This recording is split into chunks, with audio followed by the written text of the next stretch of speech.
We've been going through what we said was an up to 10-year transition process. Turned out it's taken about 7 years. And concerned would be the wrong word.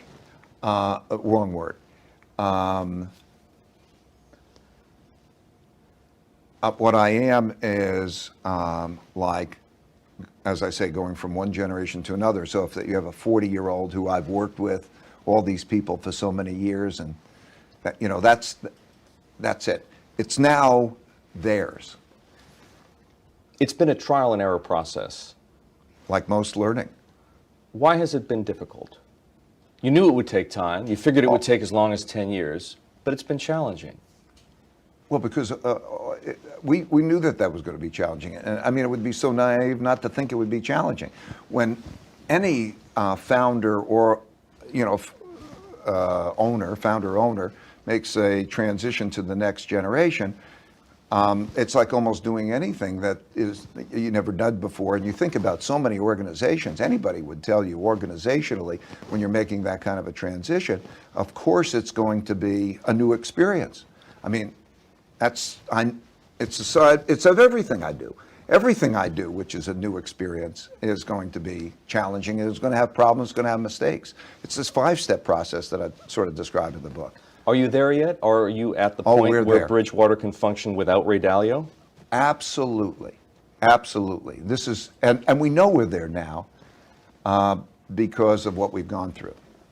I mean, when I say no, nobody's 100% sure of anything. Right. I couldn't tell you whether we would function with Ray Dalio, but we're at a stage where I've never been more confident that we're in great shape. And let me be clear, I'm not leaving the investment part of the thing. You'll remain a co-CIO. I'm going to remain I love investments. I love economics. That's my game. My objective is to not ever be needed, to watch others be successful without me. And we are there. I get to play my game, but I don't want to be needed, and I'm not needed. You thought you were there before, though. How do you know that you have the right leadership in place? You've got 2 co-CEOs in Eileen Murray and David McCormick. You've got 2 fellow co-CIOs with Greg Jensen and Bob Prince. How will you know that that's the right mixture? And what if one of those people, what happens if one of those people leaves? Well, that's the beauty of it. I mean, you just rattled off the co's. Okay, so there's a co-CEOs, there are co-CIOs. There's always backup, and there's that kind of duplication. There's a board that's overlooking at it. Many of the things that weren't in place when we started this journey. So I would say if you compare us with almost any company, and you say, do you have co-CEOs? Do you have co-CIOs? Do you have a team, a large team, who's worked together for a long time? It's probabilities. So we've evolved. I think all organizations go through this, particularly when you have a founder-owned company, and it's important to work out that way. The founder's still going to be around. He's still going to be managing the portfolios. That's right, but it's like a father with, I don't know, maybe that's a bad analogy, but it's like a father with the kids and the next generation, except the kids are 40 years old. So I'm happy to be a mentor, but my greatest success is when others don't need me. That's the idea of the book. Everything that I know about life and work is in that book. And everything I know about economics and investments will be in the next book. And really, I do believe that there's nothing that I know that's of value that isn't in those 2 books. And I'm also watching them independently, beyond those principles, do great. So I feel good about this transition. I don't think anybody has paid more attention to transition and has been more transparent about that transition than we have. And when you think, how many organizations have over 60-year leaders who are not talking about transition, who are not so transparent, who don't write the rules, who haven't begun a 7-year process? I mean, I would worry about them, not about us, right? This next book that will contain Bridgewater's economic and investment principles, to me, it sounds like you're going to give away the Colonel's secret recipe of 11 herbs and spices to Kentucky Fried Chicken. Why do it? No. So again, it's my economic principles and that which of course are complementary. But it's like the 30-minute video that I gave, how the economic machine works. I mean, basically, half of what I think, or most all important things that I think, are contained in that 30-minute video. This will be similar. This will just be a more complete version of that. So it's the sort of things that don't have the precision of the calculations or anything like that. They're just the concepts. You're not giving away the algorithms. Right. Oh, no, I'm not giving away the algorithms. No, but I am giving away the concepts.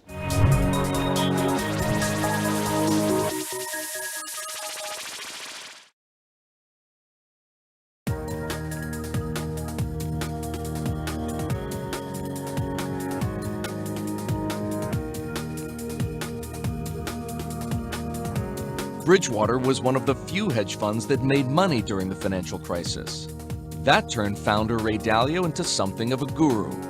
Policymakers around the world came knocking, seeking his advice.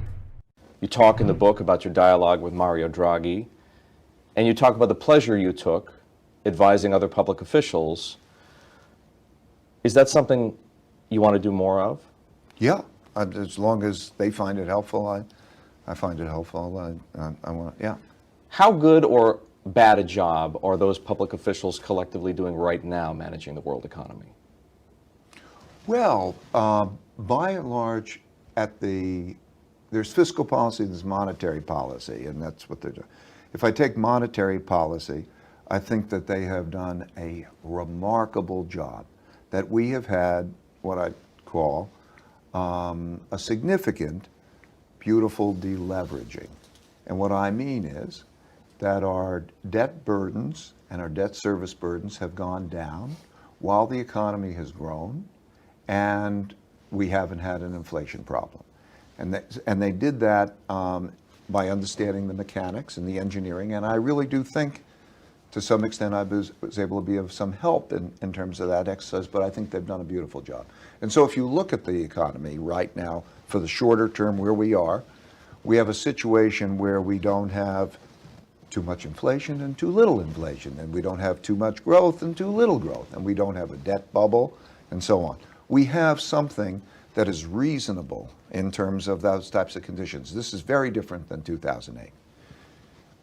We have a political situation which is difficult. We have a wealth gap and an opportunity gap, which is a difficult situation. And we have very big obligations coming forward, pension obligations, health care obligations that are going to be a burden. That's going to be a gradual problem. But the way that those those who are running monetary policies have handled that well. By and large, fiscal policy reasonably well. It's a very much more politicized area. So that's a much more favorable characterization than a lot of people would give fiscal policy. Most people would give fiscal policy 2 thumbs down. Yeah. You hear a hesitancy in terms of my giving it compliments relative to the other, but I think that the political environment itself is such a difficult environment, and so politics itself is dysfunctional. And I mean, we have to talk about how to deal with idea of meritocratic, thoughtful decision-making. That's a different question.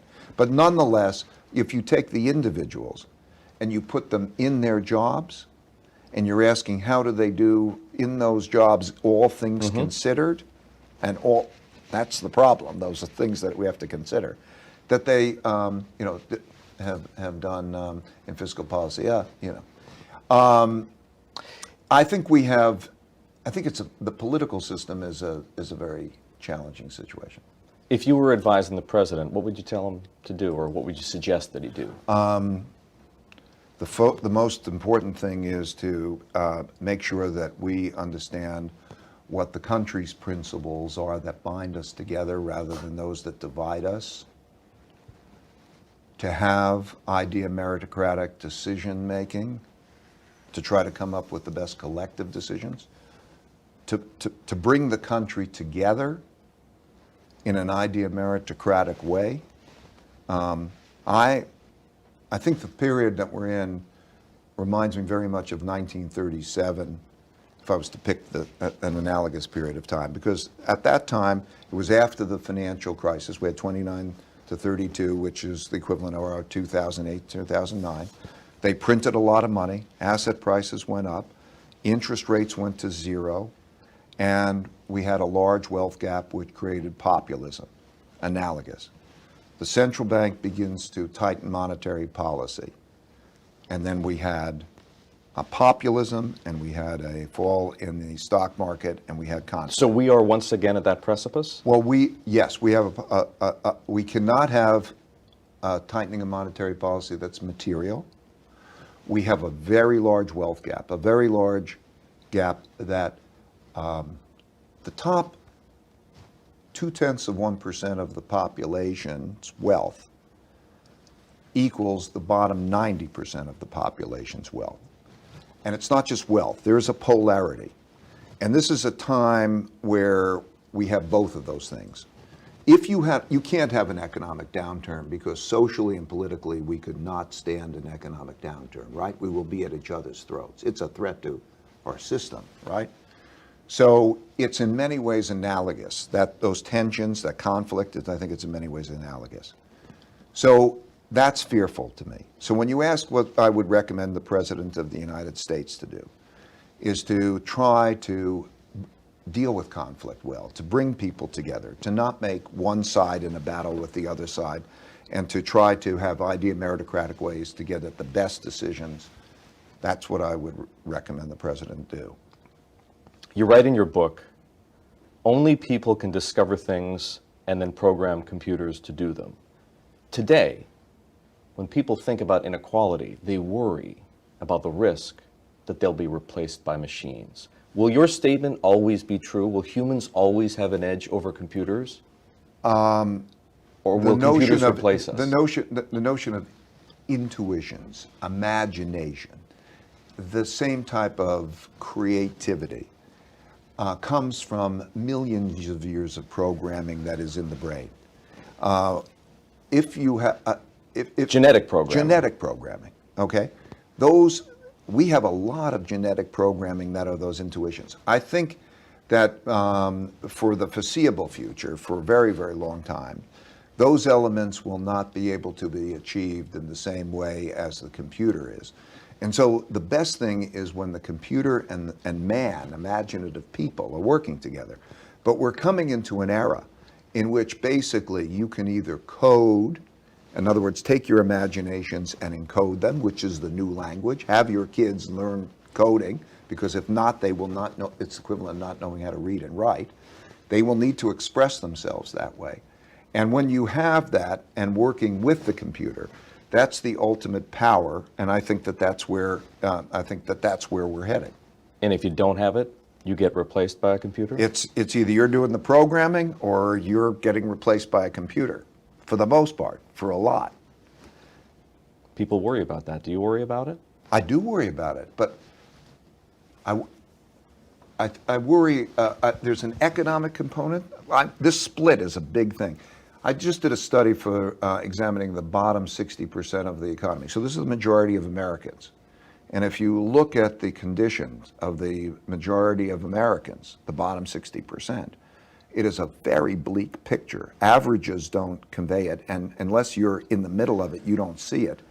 And that is intolerable. That's going to be a problem.